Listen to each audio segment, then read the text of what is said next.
What's up, everybody? Welcome to another episode of Cinema Royale, where I think I have everything working this time. What's up, Travis? What's the snack? I saw you pop something in your mouth. I was like, I'm gonna get him right now.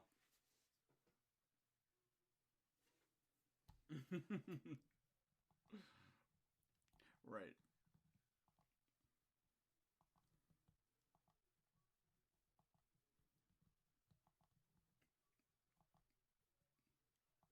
Anywhere that you get your favorite podcasts.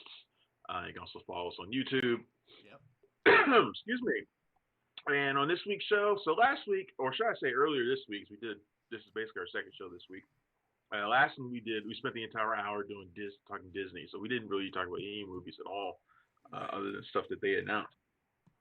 So this week we're back at it. We're back at with some reviews. It's December, so there's a whole bunch of shit that's coming out these last couple of weeks, and I was just telling somebody about how much I hate December because it's just such a busy month. Because all the awards movies come out in December, even in a pandemic year when a lot of stuff got moved to 2021. The awards contending movies didn't. They're still coming out this month. So there's a whole lot coming out. This week we're talking about Ma Rainey's Black Bottom, which is the final screen performance by Chadwick Boseman. We're talking FATALE, which is the new movie from Deon Taylor. The guy who makes racially charged thrillers. He might not admit that, but he does. Talking Promising Young Woman with Carey Mulligan, a film I saw way back in January and blew me away. And finally, Sundance movie? At Sundance, yeah. Finally, people are seeing it now, and it's making all the waves that I thought it would. And some other stuff too that we're going to talk about. What else are we going to talk about? I was going to talk about Skylines, which is the third film in the Skyline trilogy of a movie. I'm amazed. Yeah. A, they made that movie. B, you watched it, and C, consider talking about it. Now, well, okay. To be fair, and it's funny because the filmmakers of Skylines have been following me on Twitter all week. So and normally you know my how I feel about that. When I get a tweet that says such and such is following you on Twitter, I start worrying because I'm like, oh God, they're about to read my review and say something shitty to me. In this case, they didn't. They're all very happy. I've been getting a lot of thank yous this week because I've been praising Skylines. Wow, and you didn't see Beyond Skyline though, did you, in 2017? Was that part two? No, I didn't. Yeah, I saw the first Skyline, and then First Skyline is forgettable. I mean, it's a forgettable alien invasion movie. I think we all can admit that. But one of the co-writers and producers of the movie, Liam O'Donnell, he took over as the writer-director in the second one, which was Beyond Skyline. It was just this wild sort of kung fu alien mashup. I mean, I'm sorry? Iko Uwais from The Raid is in it. A couple people from The Raid is in it. Frank Grillo was in it. It's a crazy movie. If you go back and read my review on Punch Drunk Critics, it's a crazy movie, and I really enjoyed it. And I was like, damn, they found a way to like. I didn't think that.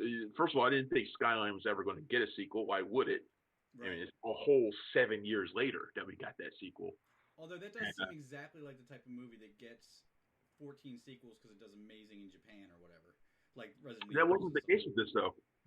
That wasn't the case with this. It wasn't because of something overseas that made it blow up. It just, I don't know what happened.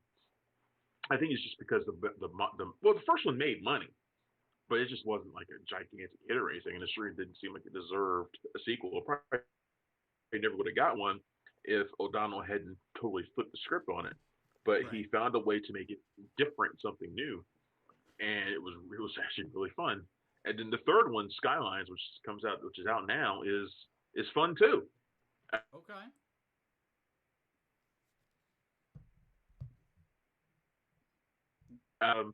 It's kind of like Alien and Predator and a whole bunch of things mixed together, and it's he's got this whole world building thing down, and I'm really loving this franchise. And they're teasing more, so I'm all into it, man. I'm down for it. You should check them out. You should go back and watch the first one, and then go watch the next two. Now I'm gonna have to. And actually, so the second one's Beyond Skyline, right? Actually, skip the first one. Well, I've already seen the first one, but I stopped there for that reason. Yeah. Let me see. Yeah, you should definitely go watch it. Oh yeah, Beyond Skyline's on Netflix, so I'm gonna check that out for sure. And then what is Skyline 3? Is that a VOD or what? Oh shit! There you go. Skyline 3 is that VOD? Yeah, it should be on VOD. Yeah. So we got and the Mandalorian was the other thing, which wrapped up its season this week. But before we get into all that, I finally started. I totally forgot it was coming out because this is a show that I would have thought would have all the hype in the world coming into it. Oh, we're going to talk Greenland also. Oh yeah, that's right. We have to talk Greenland because it's a Gerard Butler disaster movie and kind of a big one. So how can we not talk about Greenland? Yeah, what point did he make the decision that he was the go-to for like Roland Emmerich style disaster movies? That's anyway. This is better than Geostorm, so yeah. Well, and all the Have Fallen movies are kind of in that realm. They're not global disasters, but that same kind of thing. He's a hero. He's just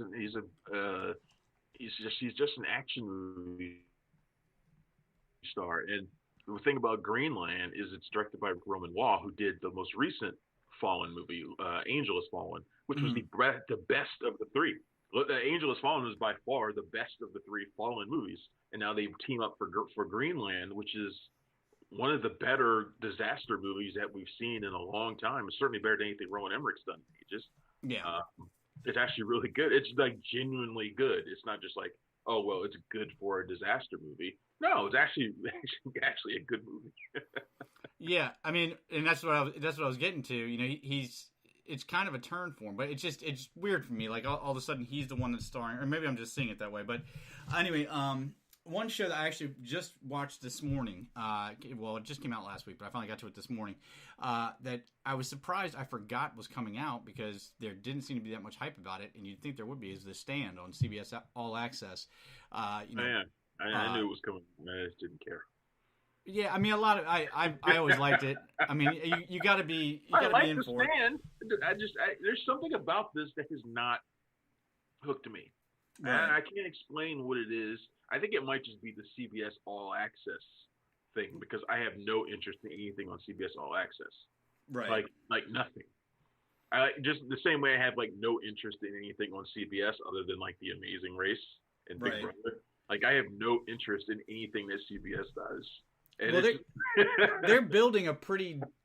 I don't want to say pretty good. They're building a library of shows that when you put them all together, it works out. Like Jordan Peele's The Twilight Zone, not worth a subscription by itself. I mean, the Star Trek thing, they've really reinvented Star Trek with what they're doing. Reinvigorated Star Trek what they're doing to CBS All Access. I have some friends that hate those shows right now, but I have just as many that love them. So they're doing something right. Something about The Stand hasn't. Well, I don't think it's hooked a lot of people. I mean, Stephen King revivals are all the rage, and rightly so. When you look back at all the Stephen King stuff that came out from the 80s to the early 90s, they were all wildly popular. People loved them, but they're not well-made movies. I mean, for all its luster, is pretty crappy in terms of performances and effects and all that stuff. So, I mean, if anybody's ripe for remakes, it's Stephen King. Only really misstep he's had in that realm is The Shining, with what was that guy's name? Andrew Weber, I think. Steven Weber, in the mid-90s. But anyway, so I've gotten through the first episode. Pretty good so far. I love James Marsden, so I'm on board with that. But cool. Yeah. All right. Well, we got a lot of movies to talk about. We've already talked about Skylines, I guess. Yeah. And sort of talked about Greenland, but let's since we already started talking about Greenland, let's talk about that one a little bit more. Yeah. You saw that one, right? Yeah. Okay. So, what'd you think of Greenland? It's Gerard Butler, comet coming down to Earth, going to wipe out everything. Mm-hmm. Him and his wife, played by the stunning Marina Baccarin. Love her. Oh yeah, who doesn't? And their son, the family's having tension between them, of course, because that's what these movies tend to do. Oh yeah.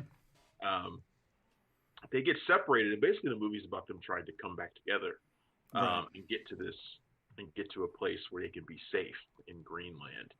Mm-hmm. I'm gonna tell you what I liked about it right from the beginning. There's a great scene in the beginning of this movie. Mm-hmm. where Butler's character. This is after the comet pieces of the comet had like wiped out. I think Tampa or some part of Florida. They wiped it off the map. Mm-hmm. And all of a sudden, and they're at their house with a bunch of friends and neighbors watching the TV. Mm-hmm. Just for a party for their son. And after this comet wipes off Florida, he gets a text message from the government telling him and where his family can go to be safe because they're one of the chosen few who have been chosen to survive this thing. Mm-hmm. And all his friends are like, "Where's my text?" Yeah. Why aren't you the only one getting this text message? And I was sitting there watching, and I was like, God, that must be so awkward.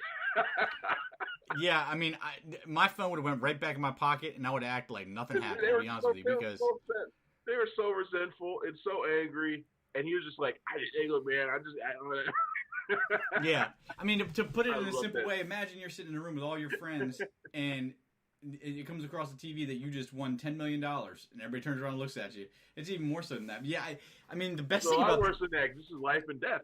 All his friends are probably dead. Yeah. Like by the end of the movie, his friends are probably dead. Right. So what you're saying is money isn't everything? Well, it's not when the planet's about to be blown up. But it's funny you say that because there's a lot of people in the world today that think it's more important to make money than keep the planet spinning. But that's another conversation. We do know that, yeah. We do know that. But if there was a comet coming down, I'm not so sure they'd feel the same way. Yes, yeah. If they don't have to see the people die, then yeah, people feel that way all the time. Right. But I love that scene because it was just first of all, I'd never seen anything like it. So and then just two, I was like, it made me think about what I would do in that situation if I was him. What would you? Honestly, yeah, I would probably just quietly walk out the door and get in my car and drive away and ignore everything and just ignore everything. Yeah. Yeah, I mean, he tried to do that. He tried to leave, but his friends wouldn't let him. His friends were jumping in front of the car, take my baby, this kind of thing. With my luck, something like that would happen, and love my wife to death. I would whisper to her, "We got to get out of here," and she'd say, in a normal voice, loud enough for me to hear, "Why? What happened?" And then, I'd have to answer. Just my luck, I would get that text message, and the car wouldn't start. Exactly. So we've already told you, comets coming down. You've got your hero, but it sounds like it's a pretty standard 2012 Armageddon, blah, blah, blah, but it's really not. It's more of a personal level movie. All disaster movies. It's not about the disaster. It's about the personal issues of this family. Like I told you before, there was tension between the husband and the wife. Mm-hmm. That actually is like, it's not just like that kind of arbitrary thing that we see. Like if you watch like Armageddon, you get the arbitrary scene at home. It's actually not. It's actually pivotal to the movie because the movie is really about them, not really about the comet coming down. But what that's I like the catalyst, but it's really them at the end. Yeah, and what I like about it is that because it focuses on that, it makes everything else seem more important. So the movie does a really good job of capturing how the chaos would look. Mm-hmm. Like in this kind of situation where everybody's running around, scrambling around, the government is behind on the 8 ball. They don't know what to do because this is an unprecedented situation, right? And just the sheer panic and how everybody kind of reverts to their base instincts to survive. Like everybody, I thought they did a really good job of capturing how that would look. I could actually see if something like this would have actually happened. I could see it being a lot like this. That's where this movie really hit home, especially now. I mean, one thing about watching The Stand that we're talking about earlier right now is it's really a different viewpoint when they're talking about a disease that's killing everybody in what we're doing now. But even this is, I guess it's because we've seen how people have reacted over the last year to the coronavirus. It makes it much easier to believe and understand that society can crumble. Our entire society is on a tightrope and it can crumble in a matter of seconds with one event. And you're absolutely right. They did a pretty astounding job of highlighting that and making you believe it. Yeah, and I like Gerard Butler in this role. It's not Gerard Butler ass kicker role. This is Gerard Butler father role. He's just a regular dude. He does get into some violence at one point in the movie, but it's not violence that it's not violence for violence sake, Yeah. and it's not. He certainly wasn't accustomed to it, so it was just one of those things. Seeing him in a different sort of role, more of a Mhm. protector role, I kind of like that from him. Yeah, this movie's just really well done, man. I'd like to see. I'm almost certain that there will be a Greenland 2 at some point, based on how it ended, or at least they want to be. Um, but yeah, I like this. This is good stuff. Yeah, I was surprised. Like I said, I thoroughly expect this to be another Gerard Butler standard disaster movie. It wasn't, You but thought it'd it's be Geostorm. You thought it'd be Geostorm. yeah. Well, essentially, yeah. But and it wasn't that, but It it was- also wasn't so far removed from the disaster movie type stuff that it felt foreign. It kept enough of that there, so you knew where you were, and it added layers on top of it, which kind of really enriched the whole thing. So, Yeah, I had a good time with it as well. I was actually really surprised. yeah, totally. All So, right, what's next? next up we 'Cause got I really want to get to the Mandalorian. So what's next? yeah. It looks like we got Ma Rainey up on the queue. Where am I looking for? Yeah. So obviously this is the movie that everybody knows about for the worst reason. It's Chadwick Boseman's final performance, and Viola Davis stars as Ma Rainey. It's about the blues environment, I guess, in the 20s, and it's you couldn't have a better performance. Viola Davis, Chadwick Boseman, who else is what's his name? Glenn Turman is in it, and there's a lot of people in this. Michael Actually, Potts. there's not. Oh, Coleman Domingo. Yeah, Michael Potts and Coleman Domingo. Mhm. From The Walking Dead, Fear the Walking Dead, other stuff. Mhm. It's actually not a lot of people. It's actually a really small little ensemble. Yeah, so this is something that we've seen on the peripheral in a lot of movies. Everything from Oh Brother Where Art Thou to any movie dealing with Elvis to Walk the Line about Johnny Cash's. Prior to I would even go as far as the 80s even maybe. But prior to that time, African American artists were basically used up and spit out by the system. They were either stolen from or taken advantage of, and let's be honest, jazz, all this stuff, all the good music, all of America's cultural music comes from that. So I was really excited to see something that went deep into it. Now, I can admit my ignorance. There may be 15 movies on this subject that I just didn't know of or didn't see. But I was really excited to see this. I wanted to see more into that story. I was glad to see that it felt real. It didn't seem like it's obvious. It's not based on a true story, right? Is Ma Rainey a real person? Ma Rainey is a real person. I don't necessarily think that it is a true story, but I believe. By the way, you froze and you came back crazy out of sync. Say something. Yeah, you're still a little bit behind, a little bit off. Okay. Yeah, you're off.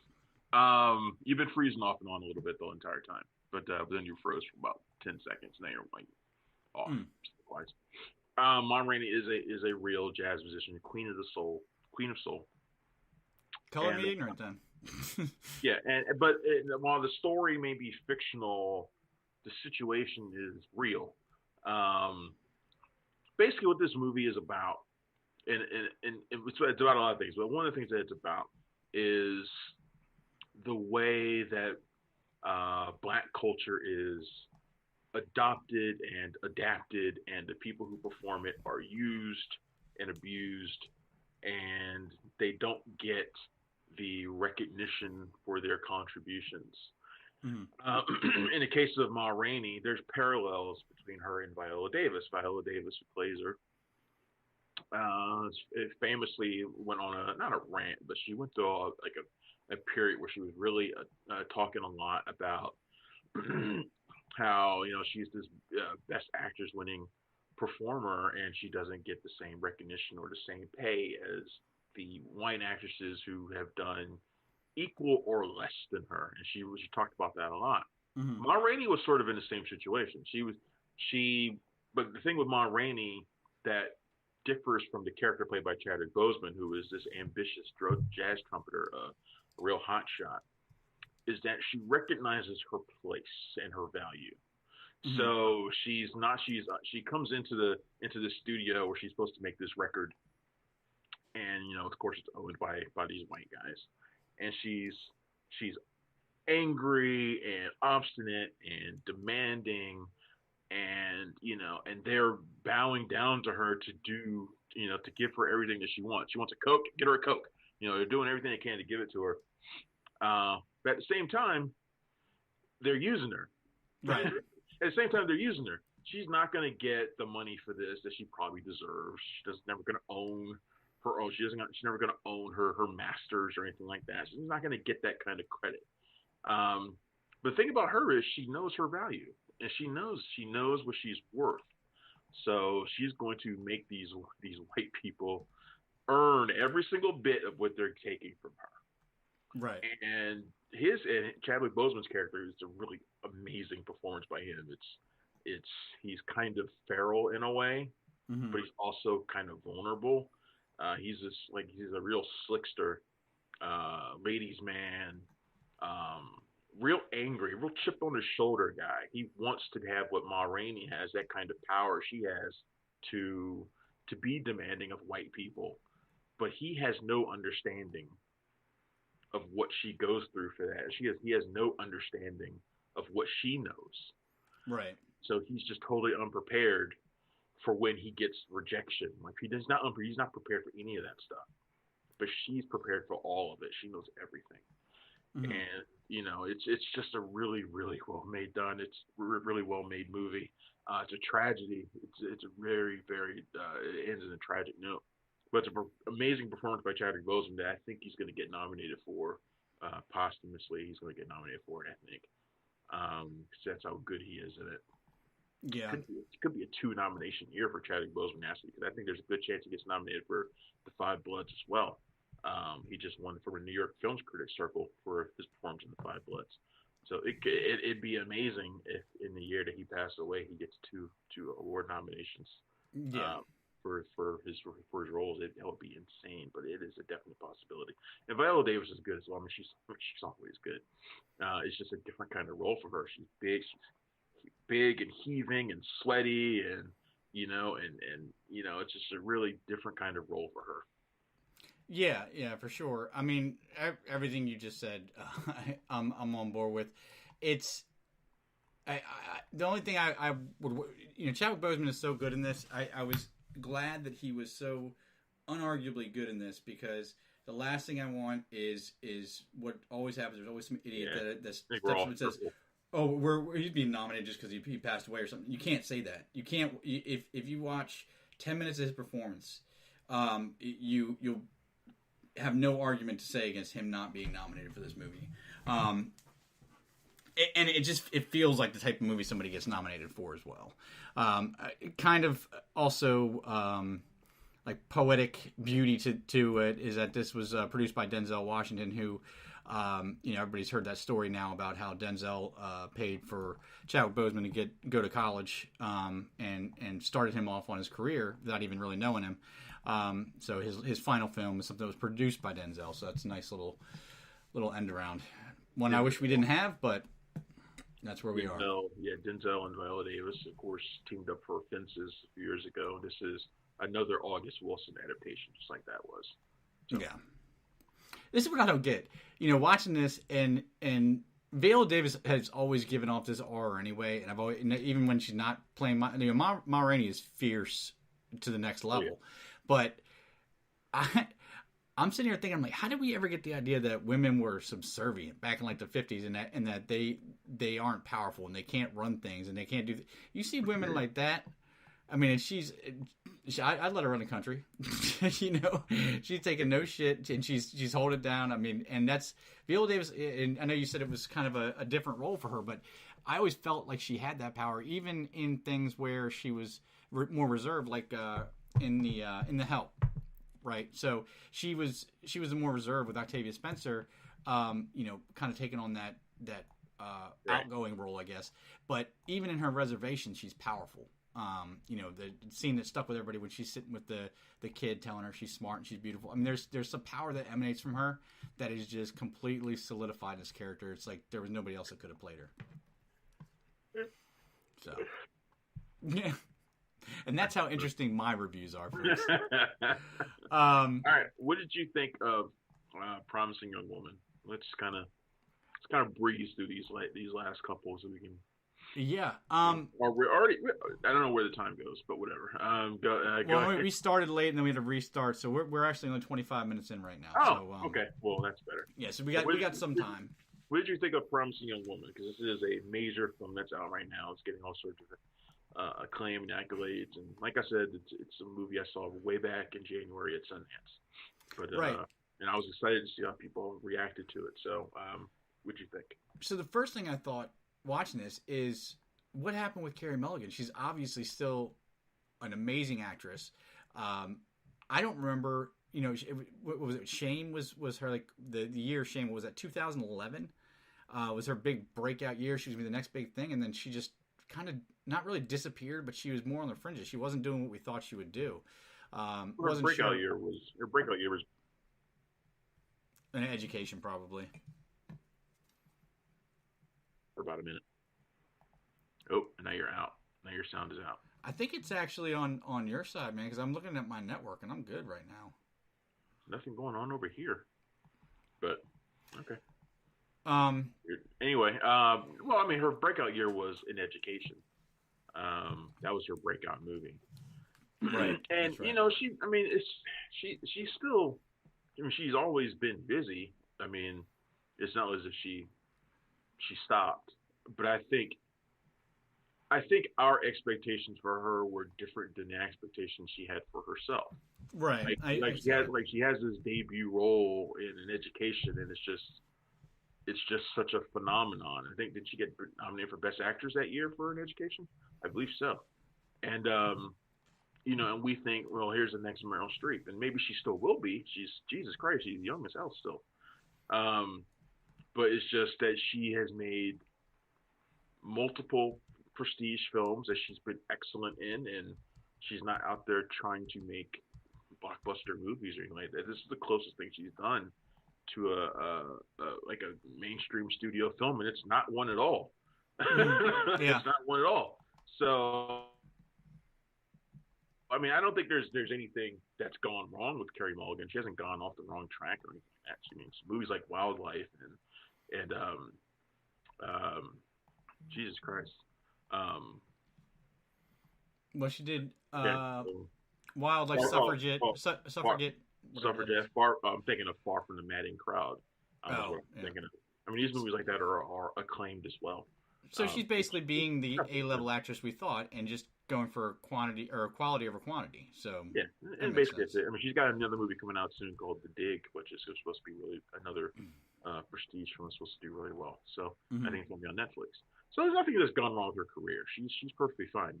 But going with what you think about Promising Young Woman. I mean, I think it's not really my type of movie, but I can appreciate what the performance is and the writing. The writing is very sharp. It's very clever. I got kind of like bored, and that might not be the right word, but I was just not drawn into it. But I am man enough to admit that I see that as my failing, not the movie's. I don't know if it was a mood I was in or I was just tired or what, but I just couldn't get into it. Yeah, it was one of my favorite movies at Sundance. I absolutely loved it. Mm-hmm. It arrives during this whole, I guess it was more prominent back in January, but the sort of the Me Too Time's Up things going on at the time. And this was sort of an answer to that. It's a revenge movie, but not your typical revenge movie. Right. Carey Mulligan plays a woman who lives a double life. She was a really boring life during the day, and then at night she goes out and she lures men, basically by playing a drunk at clubs and bars. She lures them in, and they bring her home, and she entraps them basically. And that's what she does, and she exposes them. And it's a movie that I think is getting a lot of buzz, well, richly so, for her performance, which is I'm trying to think of a way to describe it. I describe the entire movie as as very, very angry and rageful, and a movie that demands to be heard. Like it's just one of those movies. Right. And because it could have been a fairly standard revenge movie if it wanted to be, but it's not. Carey Mulligan's character is deeply flawed. She's got issues. She's got major issues, but she also has a righteous cause. And there's a little bit of gray area with some of these guys that she goes after. Just a little bit, not much, but there's a little bit. And then there's this amazing twist that comes at the end of the movie that I don't think anybody saw coming. And it is not your typical sort of pull the rug out from under you twist. It is a heart wrenching twist, a gut punch twist that leads to something greater in the following minutes after. And I think that is the thing that has really stunned people. And I was just blown away by everything that they were trying to do here, because nothing about the movie is simple. Like nothing about it is simple. Right. Abuse towards women is a simple thing. And to me, it's black and white. I think to most people, it's black and white. But there's a lot of things that are not simple about this movie. And I think that's one of the things that people are latching onto. I think it's tremendous. And I'm glad to see Carey Mulligan in it. She's always been one of my favorites ever since In Education. I still love her to death. Yeah. Everything she does. So. Yeah, I mean, she's an amazing actress. I'm glad this movie's catching on. I don't know what I honestly can't put a finger on it, and I if I'm being honest with myself, I know you just don't care about women. Well, I mean, yeah, obviously, if anybody watches this show, they know I'm the worst misogynist. I think they should stay in the kitchen and other random stereotypical things that guys say like that. No, but I mean, it's when I was reading up on it before I watched it, I was like, oh, so it's like I spit on your grave without the rape and murder, but it's really not that at all. Yuck. They cited on a. Sorry, I'm breaking in with something that's not even movie related. Stimulus checks. $600 for stimulus checks this time. They approved that? Oh, so they waited 8 months to give us $600. $600. It's like, why bother? I don't hardly even want it. I just don't know how we're justifying some of these people that are coming out that got millions of dollars. Anyway, we get into that, but I don't think this movie. It's my fault. I don't think this movie works without Carey Mulligan, though. I think she's the cornerstone of why it works, because one of the things that I liked about it, and I mentioned the writing being so sharp, and it had to be because it is playing on something like you mentioned, abuse against women, especially now after Me Too. That's very black and white. We are seeing some pullback of that with the Amber Heard Johnny Depp thing, where believe all women, and you got to everything needs to be evaluated, I guess is what I'm saying there. But they chose to make Carey Mulligan's character imperfect, like you mentioned, and it would have been very easy to just have her on that righteous cause, righteous path, and not introduce any of the complications. Let's call it.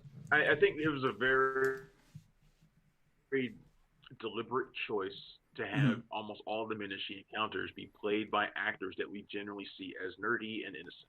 So it's like Christopher Mintz-Plasse, Adam Brody, Chris Lowell, Luke Greenfield, or whatever his name is, Sam Richardson. All these people that we see as innocent and kind of geeky and non-threatening. They're all played by guys like that. Right. And I think that was a very deliberate choice, because it shows that there's no way. There's no type for abusive men. There's no type for that. It can come from anywhere, anybody. And I also think that adds a little bit of those shades of gray there too. Right. No, for sure. I mean, it's obviously I have no problem admitting that this is an accomplishment of a movie. Because you're watching it, you're inclined to. What did you say? No, I didn't say anything. Yeah, I'm trying to see what's going on with this internet here. What just happened? My network apparently. I just went out and spent $100. I just went out and spent $120. You were in mid sentence, then you. I just went out and spent $120 on Google Wi-Fi for my house so I could have a steady connection. Apparently, it's still not there. So, anyway, bear with us, folks. I will have it fixed. What's next? Next up, Fatale? what's that? Fatale? Fatale, yeah. Fatale? Do you remember in the? Please tell me you saw Fatale. Did you watch Fatale? Yeah. They sent me a link. I didn't have to move the house. I didn't have to ask for it. Of course, I watched it. Okay, well, I'm glad you watched it. Do you remember in the '90s where erotic thrillers were a big thing? Yeah. Yeah, and that's where we're at. I don't know what happened to them. Fatale is that without the sauciness, I think. Well, you know what's happening. What these erotic thrillers now, and the ones that Deon Taylor makes, and some of these other, and a lot of other people make now, they're making them geared towards African American audiences, and it's happening a lot. And Michael Ealy is in a lot of them, actually. He's always that guy. He's always that guy who either cheats or was cheated on. I mean, he's just that guy. But Deon Taylor with Fatale, I love Deon Taylor. I'm not gonna lie. Deon Taylor this year has helped me out a lot. I've talked to him a couple times. He did a thing where he helped a lot of black film critics earlier this year. He had a luncheon for this movie. Really nice guy. I haven't let his movies off the hook because of that. I mean, as we're about to find out, I'm guessing. No. I actually enjoy Fatale. I think I gave it a 3 out of 5 in my review. So I enjoyed it as a guilty pleasure, and I'm not someone who likes to call movies guilty pleasures that often. I think that's a term that should be used sparingly. But this is definitely a guilty pleasure movie because you got Michael Ealy, a rich black man, sports agent, having trouble with his wife. Goes out to Vegas, has a hookup with Hilary Swank, who's looking surprisingly pretty hot in this. Right? Yeah. So he has an affair with her, and then he comes home and is attacked in his own home, nearly killed. And who should come to investigate the crime but Hilary Swank's character? And I was like, that's beautiful. I love that. Because this is like I said in my review, this is one of those movies that you find yourself inadvertently talking to the screen. So when she came walking around the corner and he was sitting there with his wife after the attack, and he'll look in his face, and I was just like, oh hell nah. Every guy in that audience knew what he was feeling. That's what his character would be thinking. Oh hell no. Yeah. And then she proceeds to, make his life miserable and twist him in knots and get him involved in an even worse murder scheme, in a murder scheme. But it's just a fun little twisty little erotic movie, and it's ludicrous at times. It is absurd at times. There's so many plot twists and developments that it's like they're competing with one another, just like piling them on top of one another over and over again until you're like, okay, whatever. But at the same time, I fucking had so much fun with it. I had a lot of fun with it. And it's largely because of Hilary Swank, and maybe it's because it's a role that's against type for her. Whereas I've seen Michael Ealy play this sort of passive black man in so many movies that I'm just like whatever for him. I'm just like whatever with him. Right. But with her, I was like, I love her character in this, and I was rooting for her to manipulate him throughout the entire thing and to get away scot-free. That's what I was hoping. I wanted the final scene in this movie to be her getting into a car and riding off to a new state to do the shit again. That's what I was hoping for. Now I'm not going to spoil what actually does happen, but it ain't that. But I had fun with it. Is it a great movie? Of course not. Of course it's not. But did I enjoy it? Yes, I did. And do they do a pretty good job of keeping you in suspense? Yeah, they do. And look, I could have probably, some would probably say I probably don't need to mention that he's a black man, but yeah, I do, because the black-white dynamic is very much a part of this movie. It is a key thing. It happens a lot in these films where successful black men find themselves wrapped around the finger of a white woman, and that is very deliberate. That is done intentional, and you know what? I'm okay with it because I would probably fall for it too. Well, and it was layered in too, right? So you got what you just mentioned, but then also, she turns out to be a cop, which is another layer of conflict there. So, but you hit the nail on the head earlier. This obviously not a great movie, it's a fun movie. But what sets us apart from other movies like Sliver or Basic Instinct or anything like that is Hilary. Why am I forgetting her last? Hilary Swank. I was going to say Hilary Duff for a second. I don't know what the hell was that. Hilary Swank. It should be a very different movie. Yes, and much worse one, because the reason this is set apart from other movies is because of Hilary Swank, because you usually don't get somebody of her caliber in the lead role in a movie like this, and that acting ability is what makes the twists somewhat believable. It makes everything work that much more. She's loving this role too. You can tell. She's eating it up completely. Oh yeah, she's loving it. You can tell. This movie's just fun to me. Yeah, it was a lot of fun. Sometimes you just need that, I wish it was a little more saucy. Yeah, this movie's going to be very successful for its audience, which is the black audience who like these movies where black men get taken apart by white women, and then they get their justice. You think about a movie like Obsessed from a few years ago with Beyonce and my forever number one draft pick, Ali Larter. That movie was a gigantic hit for the genre. And Deon Taylor has hit on something. I mean, he knows that making white people crazy about black people is successful. He did The Intruder just a couple years ago, made Dennis Quaid crazy for Michael Ealy and I think Megan Good. And last year he did Black and Blue, which is about racial tension within the police force. Right. So he makes these movies, these thriller movies that play with race, and they're successful. And he doesn't need to spend a whole lot of money on them, and they do really well. I don't know how this is going to do in this sort of pandemic situation. That's kind of hard to gauge for just about any movie right now. But this seems like the kind of thing that people would order just to watch one night, and Yeah, I mean, this is definitely your Friday, Saturday night entertainment type movie. A lot of people aren't going to go and watch something like Promising Young Women, or maybe even Ma Rainey on a Friday or Saturday when we've had a long week at work. Like you wouldn't watch Promising Young Women. I didn't. I just could. What? I'm lost. Anyway, so it's definitely the movie that people will most likely pick if they've had a long week of work and don't feel like getting emotionally involved in something and just want something that's saucy enough to keep you interested and fun enough to keep you around. That's where we'll go. But it's got Mike Coulter in it too. Who doesn't like Mike Coulter? Although I will say that since Luke Cage, when I see Mike Coulter, I know his character is going to be a dick. Which doesn't make sense because that's not what I get from when you look at him. He seems like the guy that's the huge, intimidating guy, but he's the nicest person you'll ever meet. That's just but he's also really good at playing the guy who knows he's fine and isn't afraid to make sure everybody else knows he's fine. Right. Yeah, I guess I can see that too. Like who doesn't hate that guy?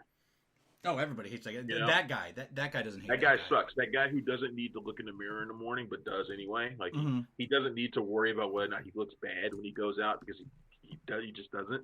Right. So that guy, we hate that guy. The ones that don't have to work for it. Mike Coulter is that guy. He was that guy in Girls Night. Mm-hmm. He was that guy. Girls Trip. We wanted to punch that guy, but the thing is, that guy would beat our ass too. No, He doesn't just like know he's fine and look good. He'll like beat your ass too.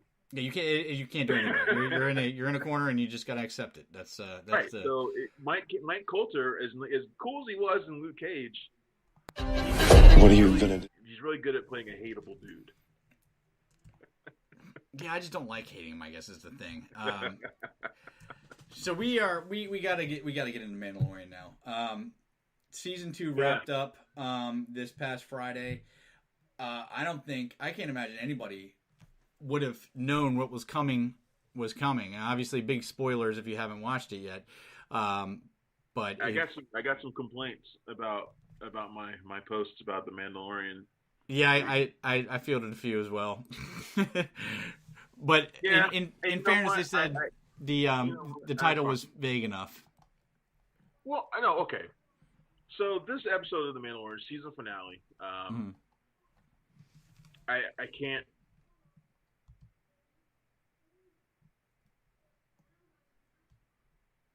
Ahsoka Tano came out, and then we got Boba Fett, and all this stuff was happening, and we were like on this incredible high for how awesome those things were. Mm-hmm. they were nothing compared to how high I was for this episode. Just totally out of left field. When I was watching it, I tweeted, I was like, I think I just watched my favorite 5 minutes of Star Wars ever. Mm-hmm. And it was like the first 5 minutes of the movie. Like Boba Fett, you know, shooting down an Imperial ship and, you know, and all this kind of crap. And then the fight between Boba Fett and Sasha Banks' character where she does that rocket-propelled DDT. And, you know, and Bo-Katan and Sasha and Boba Fett are arguing. I told you I could watch an entire movie of just Mandalorians arguing about factions and shit. I could just watch it and love it. And they did all that.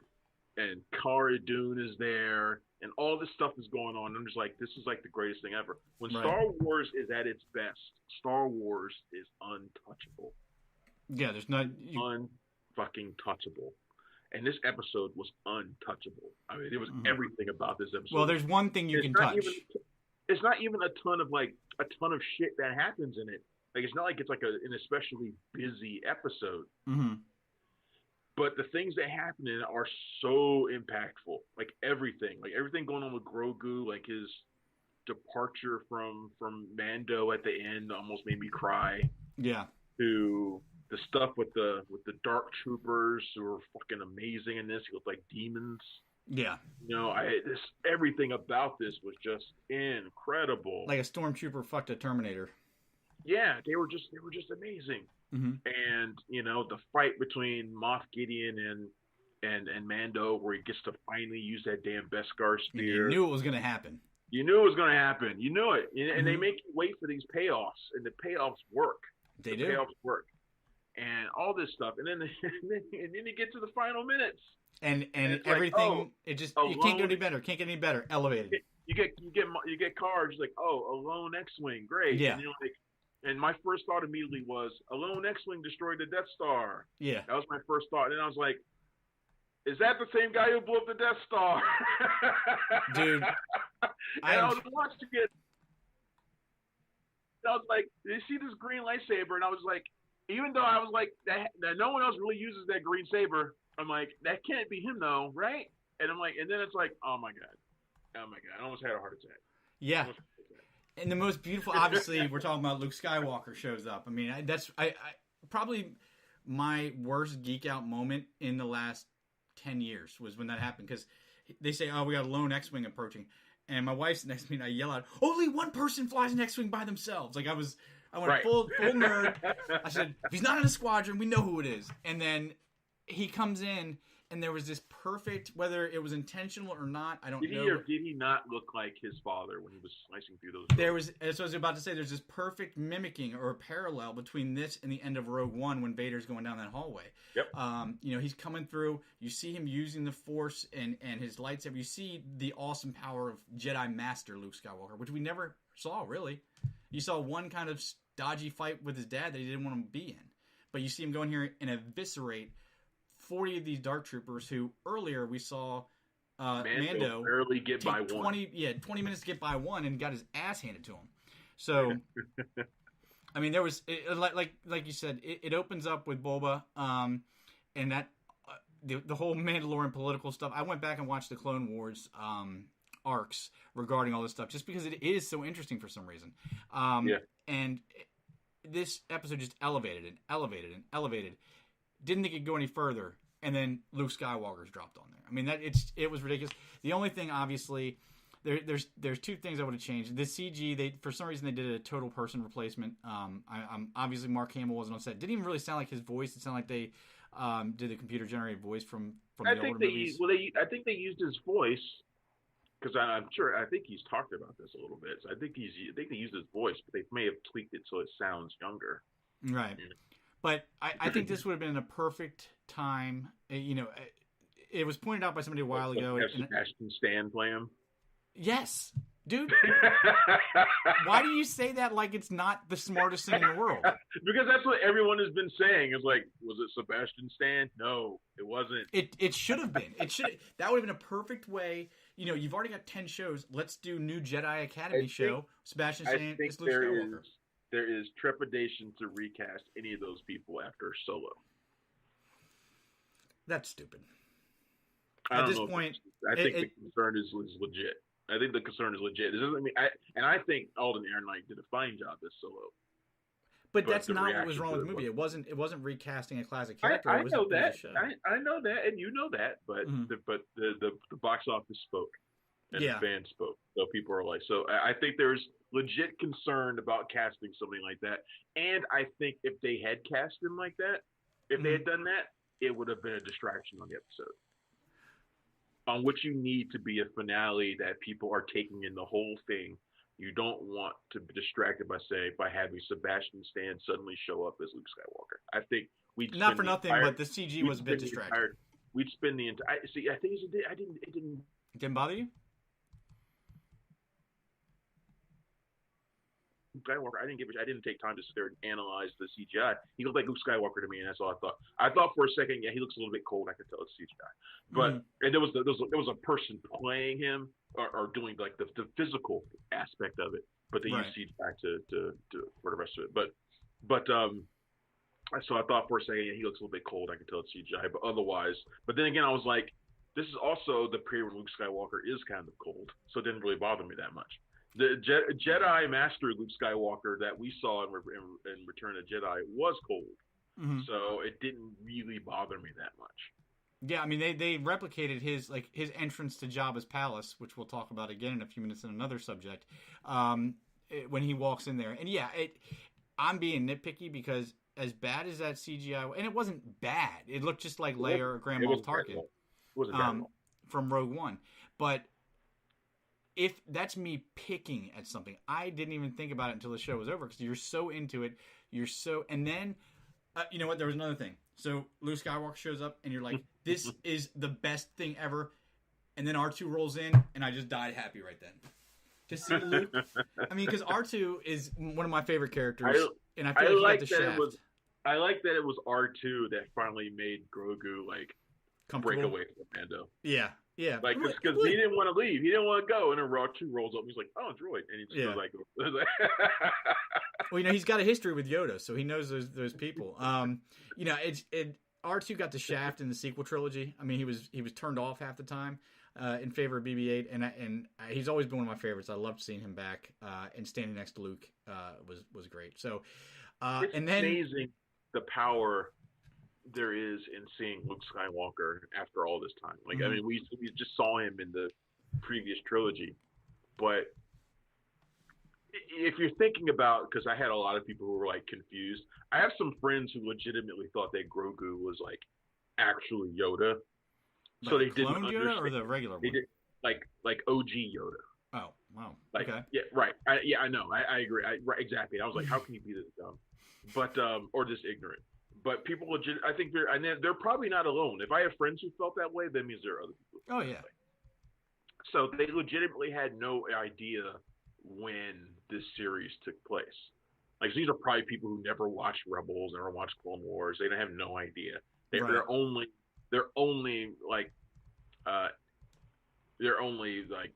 view of Star Wars is through the movies and this, because this has so much hype around it. Right. So, but in terms of animated stuff, they have no idea.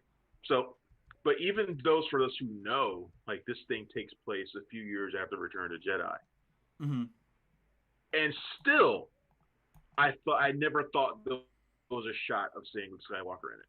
No, it never even crossed my mind. Even though I know, exactly, it never crossed my mind either. Even though I knew this is when it takes place, and that Luke Skywalker is out there running around. It's like, why am I so shocked? Why am I so stunned by this? But I am, and that's one of the things that this show has done really well is take in all of everything that is Star Wars, take in all of it, and using all of it. It is in 2 seasons we have seen them take stuff from the original prequel trilogy to the prequel trilogy to the original trilogy to the most recent trilogy. They've taken all of it.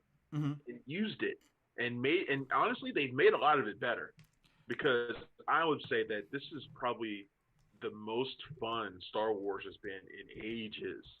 If there was something I would complain about with the most recent trilogy, and I got more than my share of complaints, is that it didn't really feel, especially in that third movie, God, it's just bad.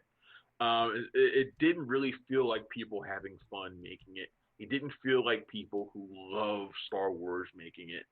Mm-hmm.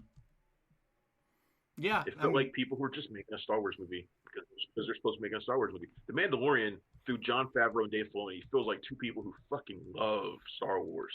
They love every bit of it, and they love telling these stories. And you can tell the difference, man. You can feel the difference. And it's never been more fun to be a Star Wars fan than it is right now. And I fucking love it. You and I have been saying this since comic book movies really started becoming a thing. It's a medium. The genre, let's just call them genre movies, but really I'm just talking about geek stuff, Star Wars, Star Trek, comic book stuff. It's a medium that you have to love what you're doing or it's not going to translate to the audience. You're going to be transparently wrong about what you're doing if you don't, because there's the littlest things. We harp on the littlest things. It's the littlest things that make it fun for us. Like you said, R2-D2. If I'm looking at this and I'm not a huge Star Wars fan, oh, well, the little sidekick robot, whatever. Yeah, he's cool, whatever. But no, he's the heart of it. There's little ticks here and there. I mean, Filoni and Favreau are obviously now the Kevin Feige of Star Wars, and that's why I think if they have not named them, if they haven't made them the Kevin Feige of Star Wars yet, they need to. Yeah, Kathleen Kennedy needs to sit down, and they need to put him there. Yeah, they need to make them the chief creative officers over the Star Wars brand, all of it, and let them oversee all this stuff, all the stuff that's coming up, stuff that's going on in the novels, TV, all of it. Put them in charge. Yeah, because they obviously know exactly what we're looking for, exactly how to make it work. And it's like what you mentioned about Solo not working. The reason I didn't even consider Solo in it is because my mind immediately goes to Filoni and Favreau leading that effort, and there's no way that they would botch. It's like I said, it's just like bringing Kevin Feige in. There's not a bad Marvel movie. Yeah. Some are better than others. There's not a bad one. And they would be able to do that. So and even the ones that aren't great, mm-hmm. They still contribute something to the overall whole. Absolutely, yeah. I don't think Rise of Skywalker contributes anything. I honestly don't think it contributes anything. I mean, I would say The Force Awakens and The Last Jedi are pretty good movies. I think The Last Jedi is actually great, mm-hmm. but even those movies don't have the kind of joy I want to get from Star Wars. Yeah, they're good. They're good movies, but they just don't have that pure sense of, we love what we're doing that I get from watching an episode of The Mandalorian, a 30-minute or 40-minute episode of The Mandalorian. I don't get that. I get more of that than I do from those two movies. Yeah, it's that intangible ingredient that's there.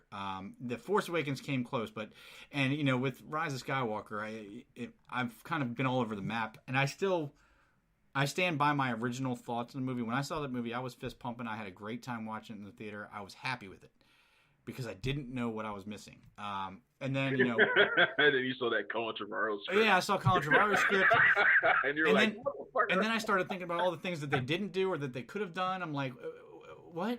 Because the honest truth is we'll take what we can get. We're going to complain about everything. We're going to find something to complain about. Look at me complaining about CG Luke. But I think what I'm going to do is, because I've been inspired by these episodes of The Mandalorian, what I'm going to do is I'm going to go back and I'm going to watch all Star Wars through continuity wise, and I mean that includes Clone Wars, Rebels, all that kind of crap.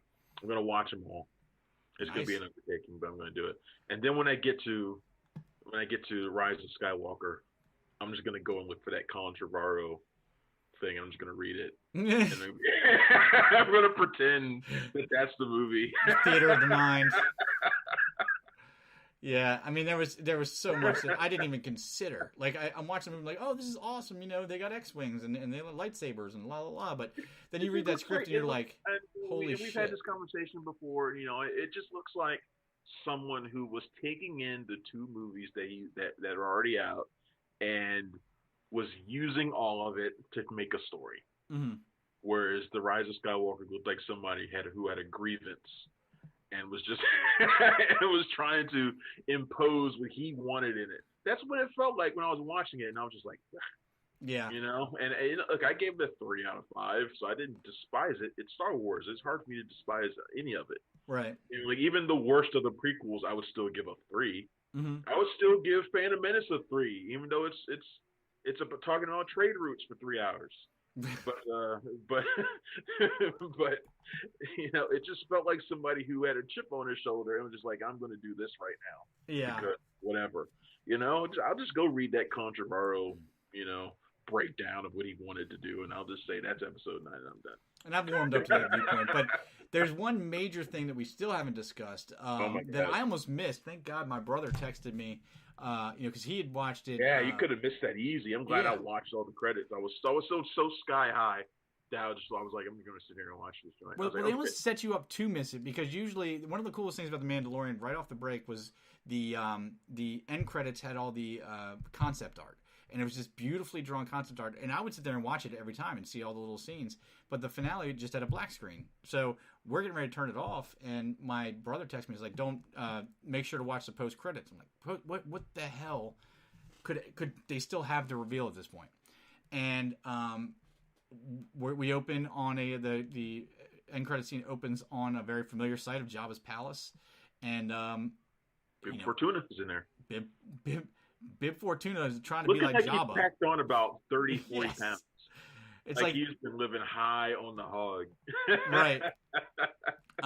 And essentially what happens is Boba walks in to the place where he was last before he almost got eaten by the Sarlacc pit and just blasts Bib Fortuna and takes his place on Jabba's throne, basically. And then we get a title card saying the Book of Boba coming next year. So... the only thing is, this is what people got angry about, that I spoiled that the Book of Boba Fett was announced. Mm-hmm. And I was like, first of all, there are about 1,000 sites that have posted about the Book of Boba Fett. Right. I was like, so when the person complained about it, I was like, okay, well, fair enough. You didn't like that you found out about that, but the announcement of a Boba Fett series is hardly like this. Oh my God! Yeah. First of all, just a week ago, it had been reported that there was a Boba Fett series in the works that was going to shoot before the Mandalorian. Mm-hmm. So the fact that Boba Fett series was coming out was not really that groundbreaking. The only thing that was groundbreaking about it is that we knew when it was coming out and that we knew the title. Yeah. So that was like the only thing.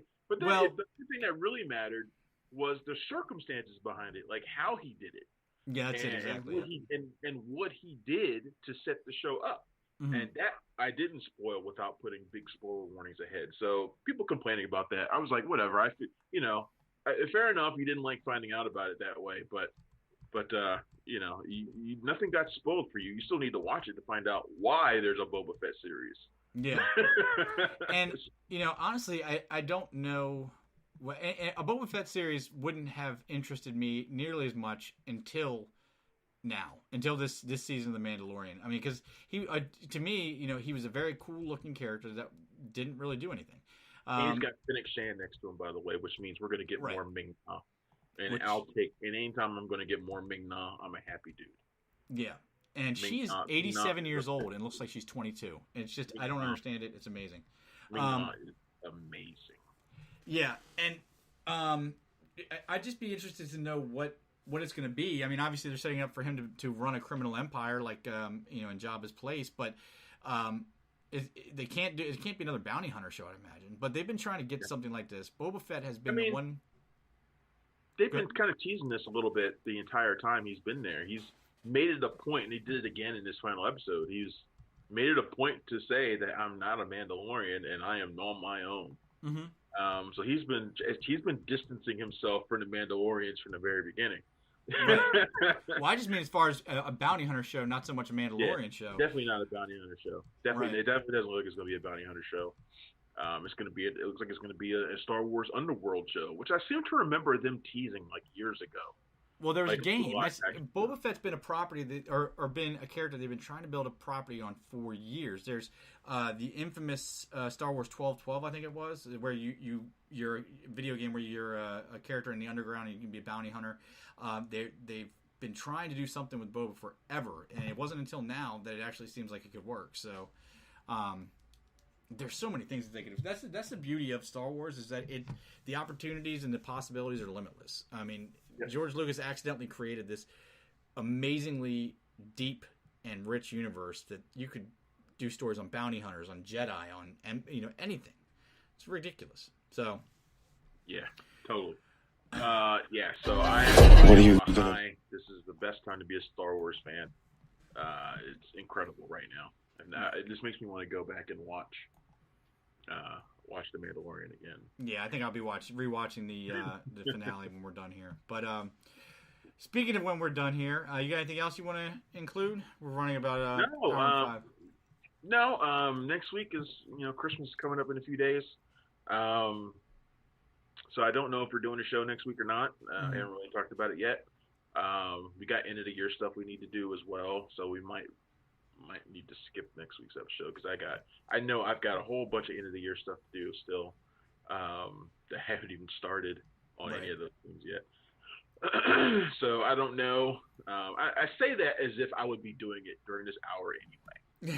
Like I say that like I spend hours every day like prepping this show. Well, right, but everybody does need time for them, to not be doing this. And I think everybody's pretty aware of how much time you spend writing and doing all this other stuff. I would not be doing this stuff like right now. I wouldn't be doing any of that. I'd be playing Overwatch right now because that's what I was doing before we starting the show this time. Yeah, that's what I'm doing every time before we start doing this show. I'm playing Overwatch or something. Right. So that's what I would be doing. So I don't know why I'm saying that or using that as an excuse to not do the show.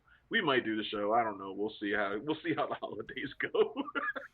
On that note, all of you make sure you have a Merry Christmas, Happy Hanukkah, Kwanzaa, whatever you celebrate. Have a happy holiday from us at the Punch Drunk Critics. Merry Christmas, Kwanzaa. There you go. If you're watching this on YouTube, do us a favor and like and subscribe the video if you don't mind. I hate saying that. It sounds so cliche and cheesy, but it helps.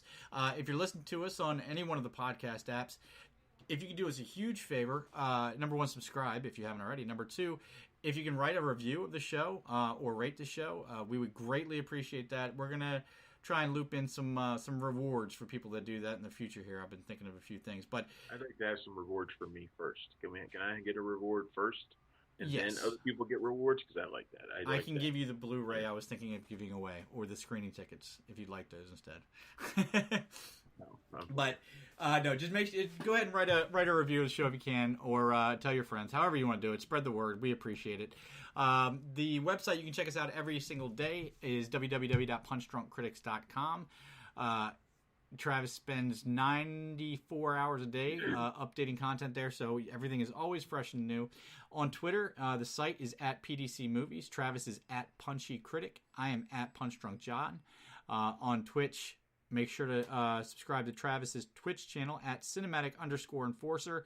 And if you have anything you want to communicate to us, tips, questions, if you're interested in writing, we're always looking for good writers. We always have our door open for that. info@punchdrunkcritics.com. Shoot us an email. So until next time, guys, I'm John. That was your cue. And he's Travis, and we are out of here.